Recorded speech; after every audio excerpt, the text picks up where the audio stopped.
Pada pagi itu, matahari bersinar indah. Anak manusia baru saja memulai rutinitas sehari-hari. Para nelayan berada di laut lepas. Kaum ibu sedang sibuk di dapur. Anak-anak usia sekolah menikmati hari libur. Sebagian pemuda sedang berolahraga. Sebagian lagi bersiap-siap menuju pantai untuk rekreasi. Para buruh bangunan sedang bekerja. Suasana pasar hiruk-pikuk dengan berbagai transaksi. Burung-burung baru saja meninggalkan sarang. Tiba-tiba pukul 7:58 waktu Indonesia Barat, hari Ahad, 26 Desember 2004, bumi Serambi Mekah berguncang dahsyat. Guncangan gempa pada 8,9 skala Richter itu berlangsung puluhan menit tanpa henti. Bumi bergerak ke bawah dan ke atas, ke kiri dan ke kanan, berayun-ayun terus-menerus. Orang-orang berlari keluar rumah, berkumpul di jalan-jalan dan lapangan terbuka. Mereka seperti berada dalam tampi. Kepala terasa pusing, sehingga banyak yang terjerembab ke bumi. Suara azan Allahu Akbar berkumandang dari menara-menara masjid dan menasa. Suara zikir pun membahana di mana-mana. Jutaan mulut manusia melafazkan asma Allah dan Rasulullah secara terus-menerus. La ilaha illallah, Muhammad Rasulullah.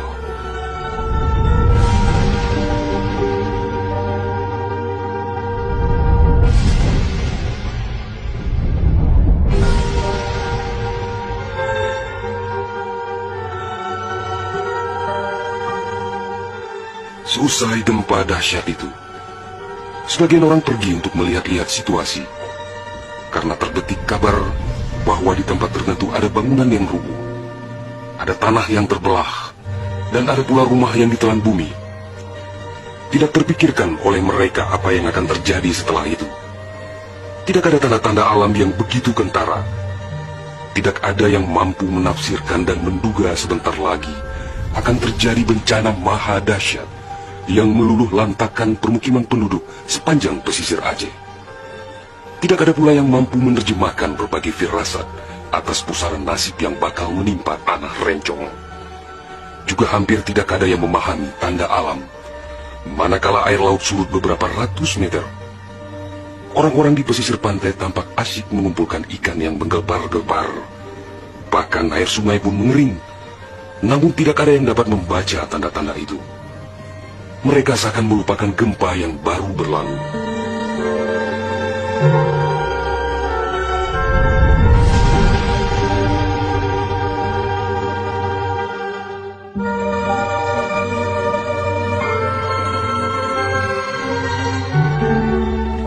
Di berbagai tempat, orang-orang sibuk memperbincangkan gempa sangat dahsyat itu yang belum pernah mereka alami. Namun tak lama kemudian orang-orang mendengar bunyi dentuman sangat keras, disusul suara gemuruh dari arah laut. Bunyi dentuman itu terdengar sepanjang pesisir Aceh Besar, Banda Aceh, Aceh Jaya, Aceh Barat, dan Nagan Raya. Orang-orang mengira itu adalah bunyi bom. Memang sebelumnya sering terdengar bunyi bom yang menghiasi kehidupan orang Aceh ketika itu, karena Aceh dalam situasi konflik bersenjata. Orang-orang pun bertanya dalam hati, mengapa masih ada pihak yang tega berperang dalam suasana yang begitu menakutkan? Orang-orang mengira pagi itu hanya sekedar gempa. Mereka sama sekali tidak menduga bahwa bunyi dentuman keras tersebut adalah akibat patahan lempengan bumi yang berpusat di Samudra Indonesia, sekitar 149 km sebelah selatan Calang Aceh Jaya. Dan itulah penyebab gempa. Di samping kehendak Allah pemilik alam semesta, belum sempat mereka bernafas lega akibat gempa. Dalam suasana gebalau dan kucar-kacir itu, tiba-tiba daratan diterjang air laut. Air berwarna hitam pekat itu datang sangat tiba-tiba dengan suara gemuruh yang menakutkan. Ia berlari sangat cepat, menerjang apa saja yang dilaluinya.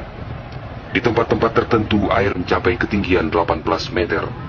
Bahkan ada yang mencapai 35 meter, seperti di kawasan Lukna. Dari jauh air yang beringas itu tampak bagaikan rupa naga yang menggeliat-geliat mencari mangsa. Air dengan kecepatan 900 km per jam itu bagaikan bulldozer yang melumut apa saja yang ditemuinya. Orang-orang berusaha menyelamatkan diri dengan berbagai cara. Namun hampir semua orang, hewan-hewan, benda-benda, rumah, lakbatat kaye bate, digulung air itu tanpa kecuali. Semua wilayah yang dilaluinya pun hancur berkeping-keping. Air laut yang datang menyamai kecepatan pesawat terbang itu, ternyata namanya tsunami. Kekuatannya memang luar biasa. Kapal apung PLN yang diparkir di perairan Ulelilu, Banda Aceh, digelandang tsunami sampai 3 km ke darat. Kapal itu sekarang menjadi objek wisata tsunami. Demikian juga kapal angkut Sendalas milik PT SAI, diseretnya ke atas badan jalan negara Banda Aceh melabuh di Lokna. Kapal-kapal nelayan ukuran besar yang diparkir pelabuhan ikan di Lampulo, Banda Aceh, banyak yang terdampar ke pusat kota. Termasuk mesin cetak harian Serambi Indonesia dikerungcut di bawah tsunami sejauh 1 km. Kendaraan roda 4 hancur tak berwujud. Rumah dan toko-toko serta bangunan lain yang kokoh pun hancur lebur rata dengan tanah. Semuanya di luar dugaan manusia, seakan sebuah mimpi buruk yang sangat langka. Setelah kira-kira 15 menit air laut itu beraksi, suasana pesisir Aceh pun lengang, sunyi, sepi, senyap, dan hening yang tak bisa dilukiskan dengan kata-kata. Sebagian besar permukiman penduduk rata dengan tanah, seakan instrumentalia kehidupan telah berakhir sampai di sini. Ratusan ribu orang nelangsa, teduk tesepuk, telok menjaro, teingat kedro hanaledaya, atau terduduk lunglai bersilang tangan, mengingat nasib tiada berdaya.